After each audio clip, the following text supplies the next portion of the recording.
Hello दोस्तों, आप सभी का हमारे YouTube चैनल फास्ट कैलकुलेशन में स्वागत है। तो इससे पहले की वीडियो में हमने अपनी चैप्टर 6 यानी कि रेखाएं एवं कोण के बेसिक इंट्रोडक्शन ले लिया था। तो आज की इस वीडियो में हम अपने प्रमेय को देखेंगे और समझेंगे। तो चलिए बिना किसी देरी के अपने इस वीडियो को स्टार्ट करते हैं। प्रमेय 1 में दिया गया है, यदि दो रेखाएं परस्पर प्रतिच्छेद करती हैं तो शीर्षाभिमुख कोण बराबर होते हैं। तो प्रमेय में करना क्या होता है, प्रमेय में सबसे पहले समझते हैं प्रमेय में करना क्या होता है, क्या मतलब होता है प्रमेय का। तो आपको इस टाइप से एक स्टेटमेंट दी जाएगी और आपको उसे प्रूफ करके दिखाना होगा, सिद्ध करके दिखाना होगा कि ये जो भी बोला जा रहा है वो बिल्कुल सही कहा जा रहा है। ये आपको प्रमेय में करना होता है।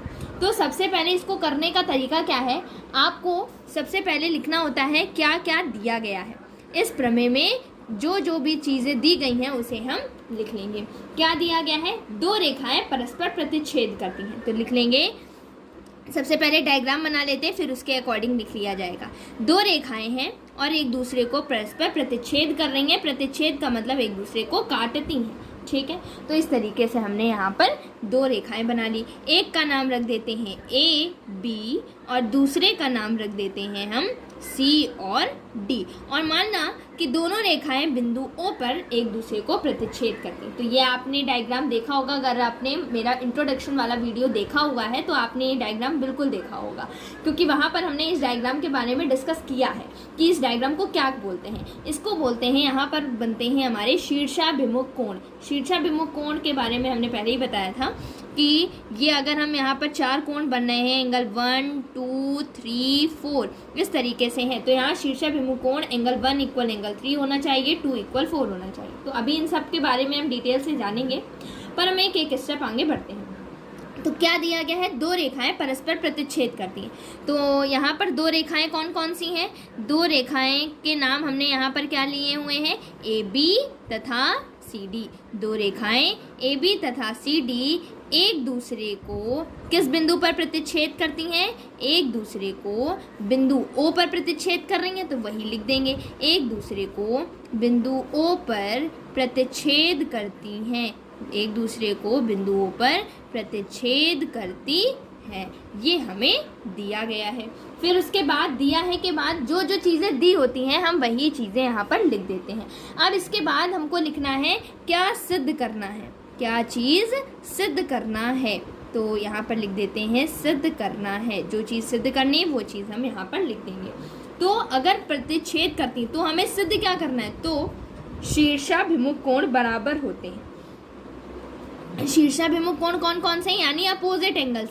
1 का अपोजिट क्या है 3, 2 का अपोजिट क्या है 4। तो एंगल 1 ये एंगल का साइन होता है, एंगल 1 बराबर होना चाहिए एंगल 2 के, ये सिद्ध करना है, सॉरी एंगल 3 के, एंगल 3 के, और एंगल 2 बराबर होना चाहिए एंगल 4 के। ये दो चीज़ें हमें प्रूफ करनी है यहाँ पर। तो ये भी हमने लिख लिया है।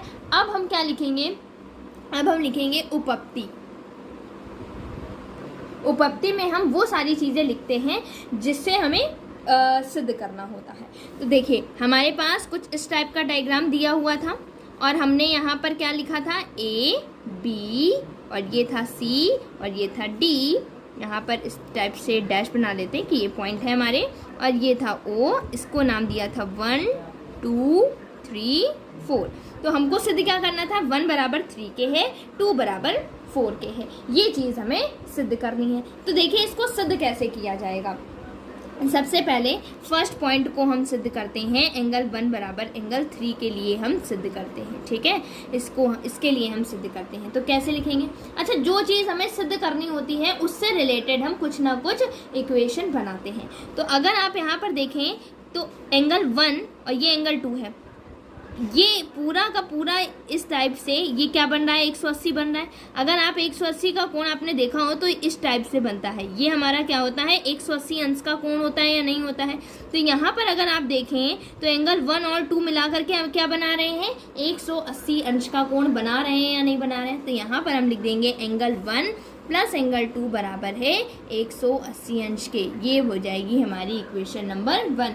क्योंकि अगर आप इक्वेशन एंगल 2 को नहीं लेंगे तो क्या एंगल 1 अकेला 180 बना रहा है? नहीं बना पा रहा। अगर आप एंगल 1 को नहीं लेंगे तो क्या एंगल 2 अकेला 180 बना पा रहा है? नहीं बना पा रहा है। यानी इन दोनों का योग ही हमारा 180 बन रहा है। तो हमने एंगल 1 प्लस एंगल 2 दोनों मिल करके 180 बना रहे हैं, इस तरीके से लिख दिया। तो ये तो एंगल 1 से रिलेटेड हो गई एक इक्वेशन। तो हमको जो चीज़ प्रूव करनी है उसको माइंड में रखते हुए उसी से रिलेटेड इक्वेशंस बनानी होती हैं।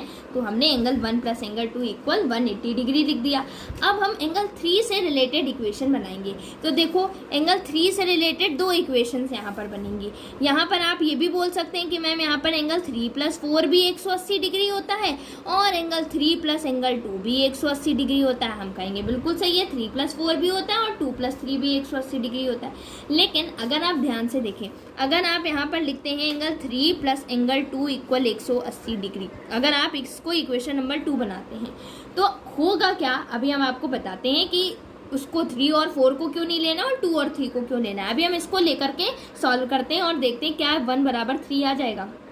देखिए ये हमारी इक्वेशन नंबर 1 है, ये इक्वेशन नंबर 2 है। देखिए ये होता है LHS, ये होता है RHS। RHS सेम है, अगर RHS सेम है तो LHS भी क्या होंगे? सेम। यानी एंगल 1 प्लस एंगल 2 बराबर होगा एंगल 3 प्लस एंगल 2 के।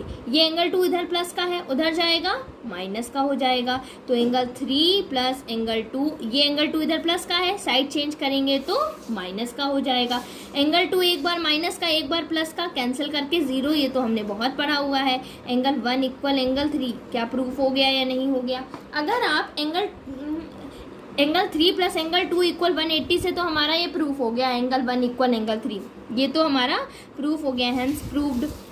ठीक है, लेकिन अगर आप एंगल 3 प्लस एंगल 4 लेते, एंगल 3 प्लस एंगल 4 लेते तो यहाँ पर 2 की जगह 4 होता, तो यहाँ पर भी 4 हो जाता, तो कुछ भी कैंसिल आउट नहीं हो रहा था। तो हमको कैसे पहचानना है? हमने जैसे एंगल 1 और 2 से रिलेटेड इक्वेशन बनाई है, तो अब हम 3 और 2 से रिलेटेड बनाएंगे। एक कॉमन एंगल ज़रूर लेना है, कॉमन मतलब उभयनिष्ठ कोण ज़रूर लेना है ताकि वो बाद में कैंसिल आउट हो जाए। तो इस वजह से हमने एंगल 3 और 2 के साथ रिलेशन बनाया है। ठीक है, अब ये तो हो गया हमारा फर्स्ट वाला पार्ट। सेकेंड वाले पार्ट में हमको क्या प्रूफ करना था कि एंगल 2 और बराबर एंगल 4 के लिए हमें प्रूफ करना था। तो सेम चीज़ जैसे जो आपने ऊपर किया है सेम चीज़ यहाँ पर भी करेंगे।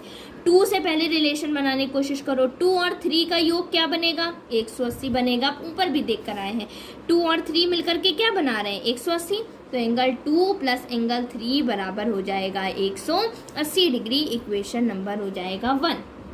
कोई दिक्कत इसमें? बहुत इजी है। 2 और 3 यहाँ पर फिर से मैं बना लेती हूँ। ये था 2, ये है 1, ये है 4, ये है 3। तो देखो 2 और 3 एक दूसरे को मिल करके क्या बना रहे हैं? 180 बना रहे हैं या नहीं बना रहे? तो 2 प्लस 3 मैंने लिख दिया 180 डिग्री। अच्छा, अब एक इक्वेशन एंगल 4 के लिए लिखनी है।